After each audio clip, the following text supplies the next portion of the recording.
How you doing? I'm Tom Nyback. This is 365 Days Toward Racial Change, day 349 on tap. We're coming down to the wire here.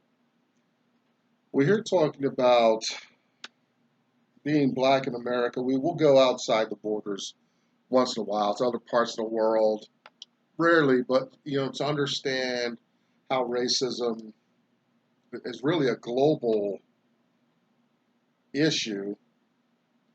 But there's plenty going on right here in America. People that live outside this country don't see it and don't get it until they come. I've met people who are surprised about the issues with skin color in America. It's no different than if you step off the boat or plane in early 1500s, 1600s in America. You're going to see white people in control and management, and you're going to see black people essentially doing the labor.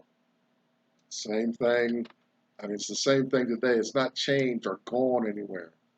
Um, it persists and continues because you have a lot of contributors on a whole lot of sides. It's not just that the white majority population that has a lot of influence and power, but I always keep in mind that black people contribute to the issue um, just as readily as the agents arrayed against black people. Now, some of the things we've talked about, some of there's a lot of historical reasons, a lot of issues that go into that, but there's a degree to which we're all participating in it in some ways, and it's by degrees, and we're in there to some extent. Um, Interestingly, I want it on record that it's never all the result of white folks. If you can read, be computer literate. The It's interesting. There's Society is leaving less and less opportunities for an individual to be ignorant in the system. Racism, it's almost as if racism in some ways is wants to find ways to live in the light and live unashamed. You remember the movie A Few Good Men, and Tom Cruise is going at Jack Nicholson and stuff, and he's like, I want the truth. Truth. You can't handle the truth and stuff. And that was that year's line, right? But then later on in the kind of in the courthouse interrogation, Tom Cruise, did you order the code red? Did you do it? And Jack Nicholson says, "You goddamn right, I did." Right? He's that character is so caught up, in himself and in his power that how dare he be questioned, right? His monologue later on is bears that out, that he's justified. He had to exercise his power, and it pissed him off that he had to be so covert. People lied for him and all this stuff, and it just got to him, so he snapped. Right? Racism wants its day, just like to be just over like that. It still does. You find it has spikes, right? We're going through the news cycle of this thing that happened in Georgia and all that. Black men jogging through the white neighborhood and stuff.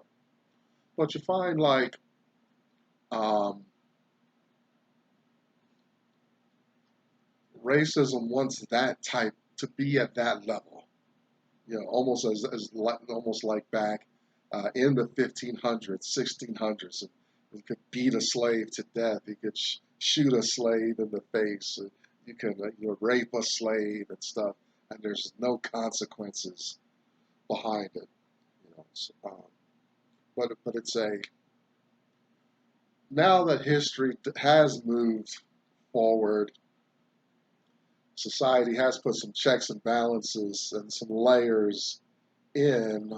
Black people, I think, have a responsibility and opportunity to get on board and start looking at what they're doing and how they're behaving in the system, how they're giving control and power away, not honoring some of the sacrifices made. You know, when I'm struggling out on crack cocaine, it's not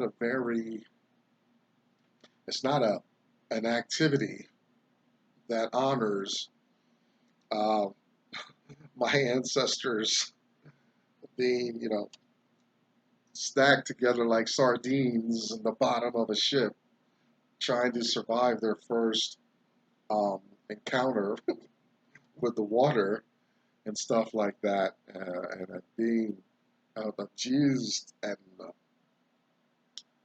educated and coerced by force to live that life.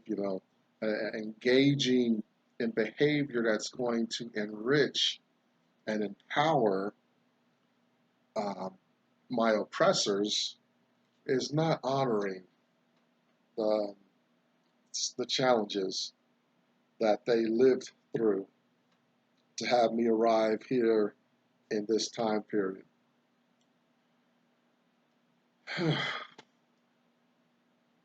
I was inspired to do this work by a man named Dr. Claude Anderson. Uh, we reference these works. It's very important, to get somebody that's done some research on this stuff, and it gives us a lot to talk about and investigate and challenge ourselves. Named Dr. Claude Anderson, he's written 3 great works: A Black History Reader, 101 Questions You Never Thought to Ask, Black Labor, White Wealth, Search for Power, and Economic Justice, and Dr. Anderson's National Plan to Empower Black America. Behind me, you'll see the hashtag #US2 symbol. You'll find Black women support one another, having their community and a voice, helping each other out. Check out Black Enough, BLAGGENUF, kind of a Black Facebook experience. If you can't find your flavor here on the World Wide Web, do what I did: start your own little project and see how you could, bite down and keep it going and really challenge yourself. It'll do some great things for your character. If you got a business mind, check out Dr. Boyce Watkins at the Black Business School. He'll give you some ideas, tips, and whatnot. Tyrone Gregory, self-employed tax guy, will also get you pointed in the right direction as far as business is concerned. If you want to understand money, world banks, Federal Reserves, because it really, when I start thinking about money, I said, well, what's the big machine? How's that work? What's that all about? Well, a good book on that, G. Edward Griffin's The Creature from Jekyll Island. If you've got some spare time, check out Harriet Beecher Stowe's novel, Uncle Tom's Cabin. We have story time here. We're actually in this book today and next time, just looking in on some periods there through the novel that really stuck out on my mind and are appropriate for some review here at Racial Change. All right, day 349 here at Racial Change. The one, I guess, central story, a lot of things stuck out to me, and as we went through Uncle Tom's Cabin, and the one thing that really stuck out to me was Prue's story and how callous and apathetic the slavery machine can be towards the slaves. When there's this absolute power in the hands of white folks in that day could be um, so absolute to really reduce human beings with black skin to an animalistic experience. Very sad, very real though. Remember when we finished Uncle Tom's Cabin, I spent a lot of time on that very last chapter because that very last chapter, Harriet Beecher Stowe tells us about all these factual events, the stories she's heard, her eyewitness accounts. Those illustrate and inform all the events of that book. It's just a mosaic of the experience of slavery in America, right? So Prue's story was like it's a real story and probably not very unique. You know, when you look at oh no, a documentary, um, when you see they found a mass grave in America, you know, under somebody's house. Yeah, boom. There's a well. That's the person that got caught. There's probably many more houses in America where someone's got these graves under their house in their backyard, or some foolish like that. I like to toy around in my head with this a little game called Superpower. It was actually introduced to me a long time ago by a good friend. But just go around in a circle. You say, if you had a superpower, what would it be? Well, mine would be to find or bring closure to missing people. Um, Something about that people being missing, unaccounted for, that rubs me. It rubs me wrong, but it rubs me in a special way that someone's disappeared. You know, because you don't know if they're dead, alive, handled, sex trafficked, whatever. So I don't like hearing about that, but that would be my superpower, right? To say, you know, to just find closure to whoever you're looking for, and boom, I could say, yeah, well, this happened, they're over there, or something like that. That'd be a kick-ass power to have. So today we're in Prue's story. I think it's about roughly the middle of the book. Tom has just gotten on to the St. Clair plantation, um, and he's kind of going through the roads. Remember, he saved little Eva from the water and stuff, but you know, Eva, she didn't fully recover. She kind of stayed sick after that. She was already kind of compromised, little white girl and stuff. But her and Tom had a kick-ass relationship. But Prue was she was a slave from, she's been tossed around a little bit, but in this particular period, her masters, I think they engaged in cooking meals or something like that, and breads, and they would get Prue to go to the other plantations, deliver these breads, take the money, do their commerce like that. Not a bad deal. I mean, it's like this kind of Uber Eats um, for slaves, I guess. You know what I mean? I don't want to make fun or light of it, but that's the same. That's the idea, right? And problem is, she was alcoholic, And so just look at the money, cash money in the pot. And the slaves had liberties, access. Alice Haley's Roots tells us some of the slaves had a pass system. I think Frederick Douglass bears this out as well, where you get passes. And remember the beginning of the book, Eliza and her husband George are married, but they live on separate plantations. But after the work is done, they can commute and stuff like that. So the slave could have access to money to buy stuff. Alex Haley's Roots, he talks about Kizzy, and Chicken George uh, wakes up one night because Massa is having his way with Kizzy, and when Massa's done, he drops a little change in a jar next to Kizzy's bed and stuff like that, right? And so it meant that the slaves are slaves, but they had access to resources. Um, Chloe, Tom's wife, worked for about 5 years getting money together to buy her husband back and things like that. So Prue would get the money. Being an alcoholic, alcohol is a big, any kind of substance addiction.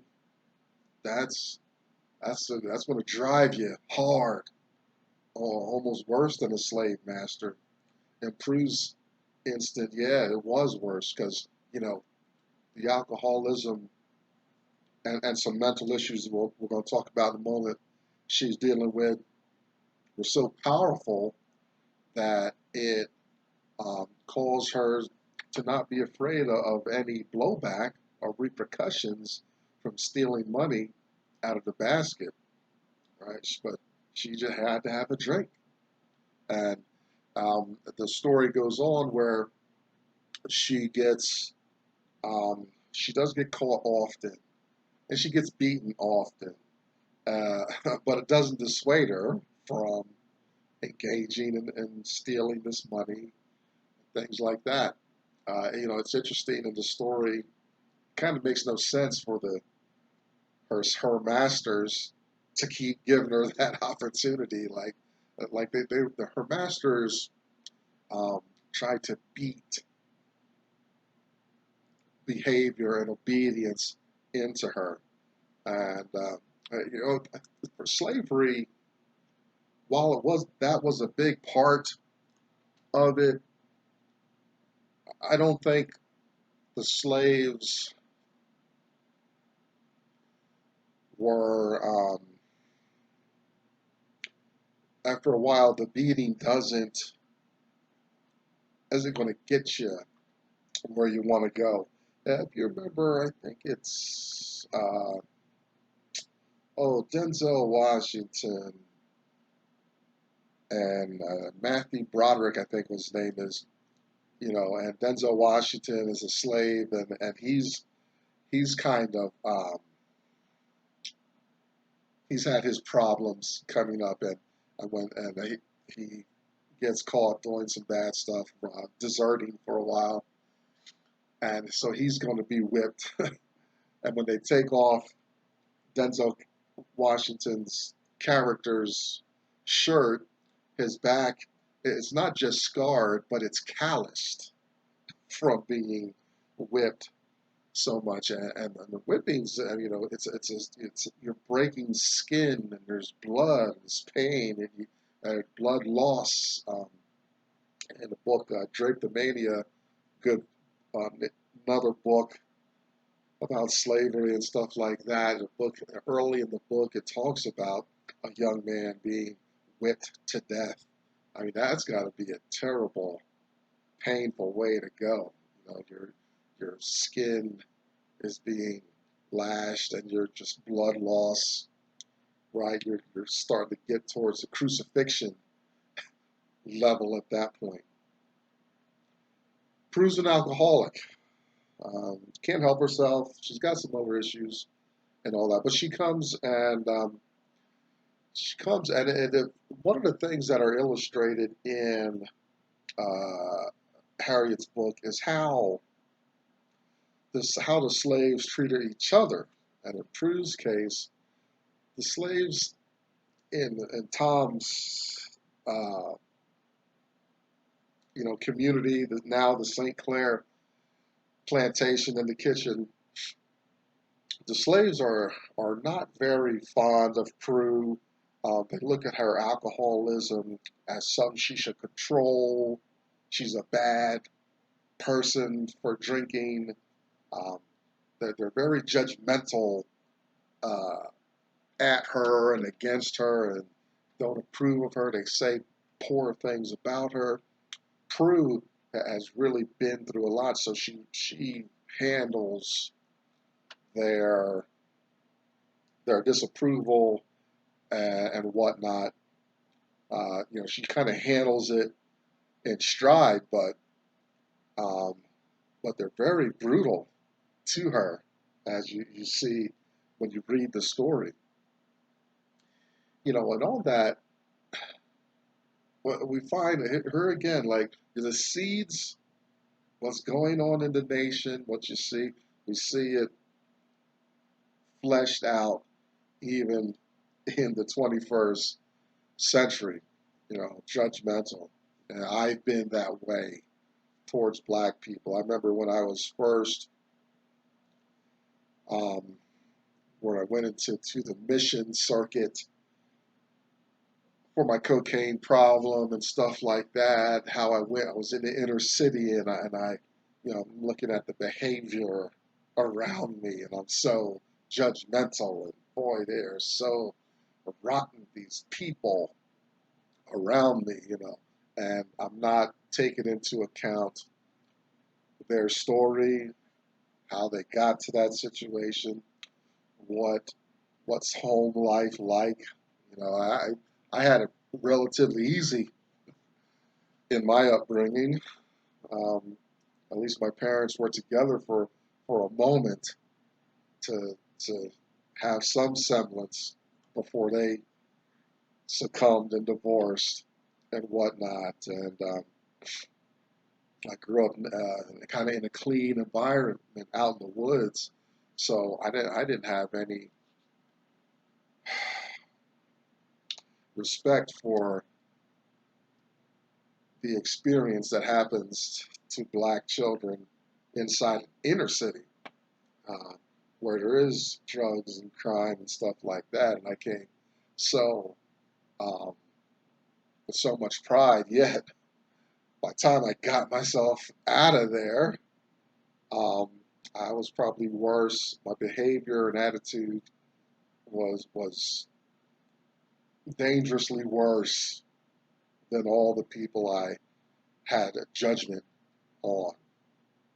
Right? So that's an issue in the black community to consider.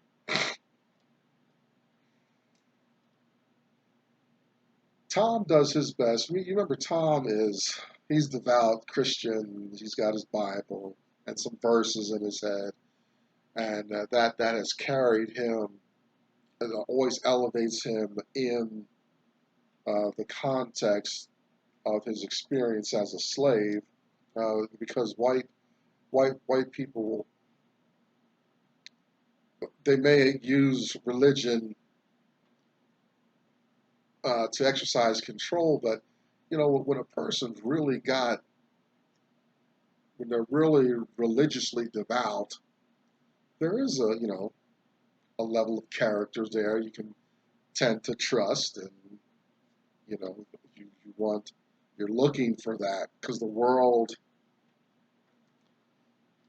uh, does not readily give that up or does not display that, or when it's genuine and real, you want to nurture that and try to encourage that. So the white community in Tom's day noticed that. So that was a big part of Tom's identity, who he was, how he experienced life. Well, he recognizes that Prue is in pain, and he tries to reach out to her, and she tells him a story where Prue, the slave, the black woman, was so often just used for breeding, and when the children got of age to be profitable, they were most often sold